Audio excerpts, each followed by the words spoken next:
আজ ছুটির দিন সকালবেলা দেখো ইস কতগুলো ছোট মাছ এনেছে, সেগুলো ভালো করে ধুয়ে পরিষ্কার করে নিলাম। তো রান্না করব আজকে ছোট মাছ আর চিকেন রান্না করব। তো কিভাবে রান্না করব সেটা তোমাদের সাথে শেয়ার করছি। আর ছোট মাছ কিন্তু সত্যি অনেকটা সময় লাগে, আমার এগুলো কাটতে বাছতে প্রচুর সময় লেগেছে। তো আজকে যেহেতু ছুটির দিন সময় আছে তো ধীরে ধীরে করছি। মাছগুলো ধুয়ে নিয়েছি, এবার নুন হলুদ মেখে রেখেছিলাম, ভেজে নামিয়ে নেব। আর এটা দিয়ে আমি একটু আলু সেদ্ধ করে অল্প একটু তরকারি করব। চিকেনটা তো আমার বেশি একটা ভালো লাগে না, মেয়ে ভালোবাসে। তো যাই হোক, এই যে মাছের একটা হালকা আলু দিয়ে ঝোল হলো।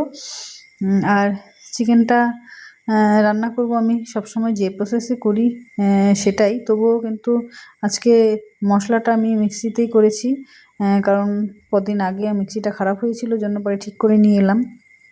তো বেশিরভাগ সময় কিন্তু আমি অল্প অল্প মশলা হলে আমি শিলনোড়াতেই করি। তো মশলা যা যা দেওয়ার সেখানে পেঁয়াজ, রসুন, আদা, লঙ্কা, জিরে, ধনে সব দিয়ে ভালো করে কিন্তু একটা পেস্ট বানিয়ে নিলাম। আর এই যে চিকেনটা দেখো, চিকেনটা ধুয়ে নিয়েছি গরম জলে, ভালো করে একটু ধুয়ে নিয়েছি। এর মধ্যে নুন, হলুদ, তারপর পেস্ট করে রাখা মশলাটা দেব। আর যেটা আমি পেঁয়াজ কুচি আর রসুন গোটা আর কি ছুলে দিয়েছি, ভালোই লাগে। তো ভালো করে কিন্তু মেরিনেট করে আমি আধ ঘন্টার মতো রেখে দেব। তো এই যে ভালো করে হাতেই মেখে নিচ্ছি, হাতে মাখলে তো ভালো হয়, কিন্তু এই লঙ্কা থাকে জন্য আমি বেশিরভাগ সময় চামচ দিয়েই করি আর কি। যাই হোক, তো আলুগুলো ভেজে নেব। আর এবার আমি চিকেনটা বসিয়ে দেবো, আধ ঘন্টা কিন্তু মেখে রেখে দিয়েছিলাম। তো এই যে দেখো মশলাটা ভালো করে কিন্তু চিকেনের মধ্যে অনেকটাই ঢুকে গেছে, কারণ মেরিনেট করে রাখলে দেখবে চিকেনের স্বাদটা আরও ভালো হয়। তো ভালো করে কষাবো।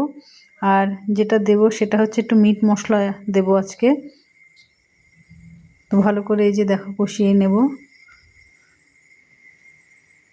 সুন্দর এসেছে কালারটা, মেয়ে তো খুব খুশি, মেয়ে পছন্দ করে। তো যাই হোক, এই ছিল রান্না।